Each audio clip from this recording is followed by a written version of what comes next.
Biarlah kita mau terus setia mencari Tuhan, mencari firman-Nya, mencari kehendak-Nya buat kita, ya, tanpa mengenal lelah, ya. Mari kita buka bersama Pengkhotbah pasal yang ketiga. Saya akan bacakan ayat yang ke-11. Ia membuat segala sesuatu indah pada waktunya, bahkan ia memberikan kekekalan dalam hati mereka. Tetapi manusia tidak dapat menyelami pekerjaan yang dilakukan Allah dari awal sampai akhir.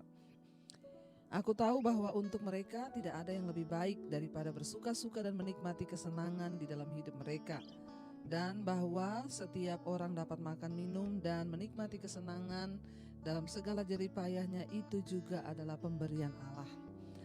Saudara yang terkasih, firman ini berkata bahwa Tuhan membuat segala sesuatu itu indah pada waktunya. Seringkali banyak orang mengutip ayat ini yang di bagian A, kita pakai buat status, kita pakai untuk menghibur diri sendiri, ya, bahwa Tuhan membuat segala sesuatu itu indah pada waktunya. Ya, mungkin karena kita punya pengharapan akan satu mimpi, atau kita punya harapan akan sesuatu yang akan terwujud ke depan, lalu kita mengimani ayat ini, kita tulis atau kita perkatakan, aku percaya Tuhan, Engkau membuat segala sesuatu itu indah pada waktunya. Iya, memang benar. Tapi jangan lupa saudara, kita baca ayat ini secara utuh supaya kita tidak kehilangan makna. Baca Alkitab jangan setengah-setengah supaya kita tidak mudah dibodohi hari-hari ini.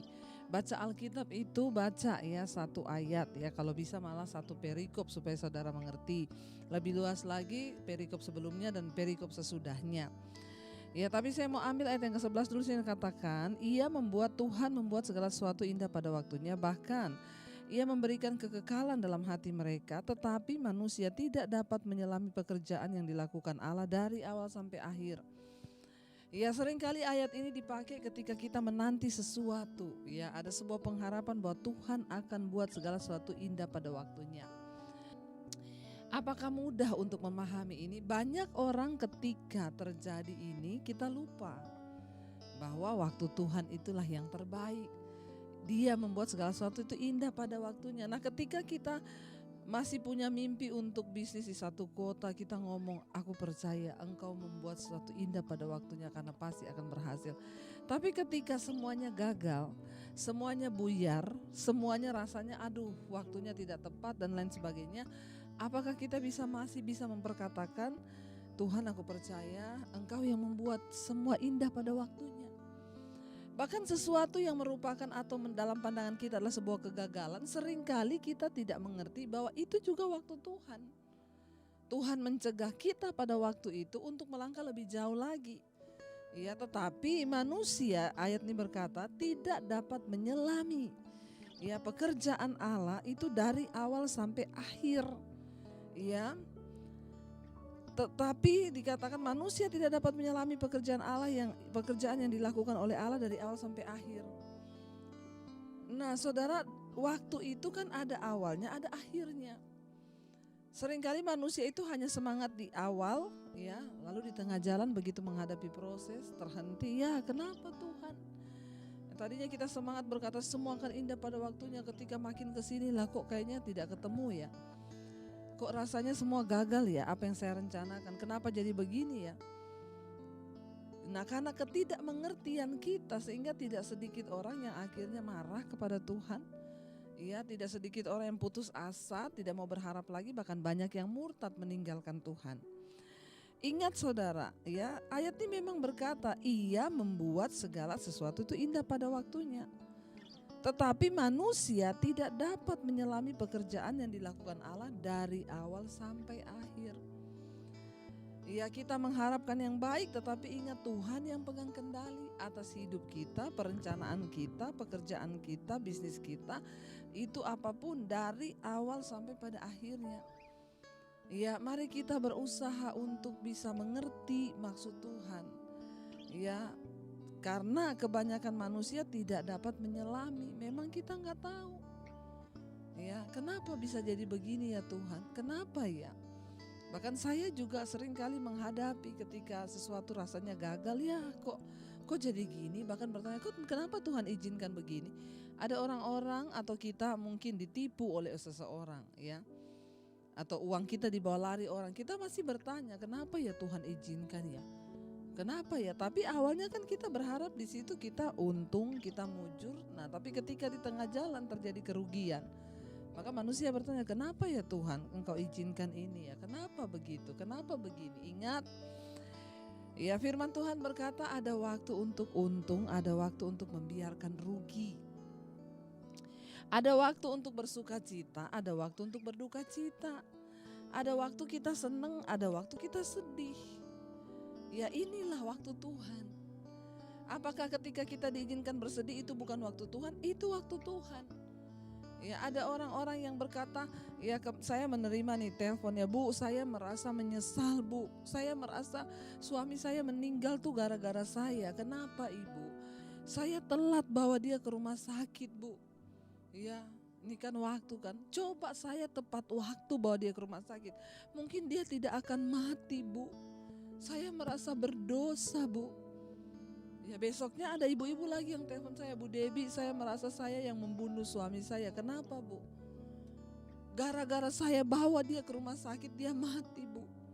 Seandainya waktu itu saya tidak bawa dia ke rumah sakit, mungkin dia masih hidup kalau saya rawat dia.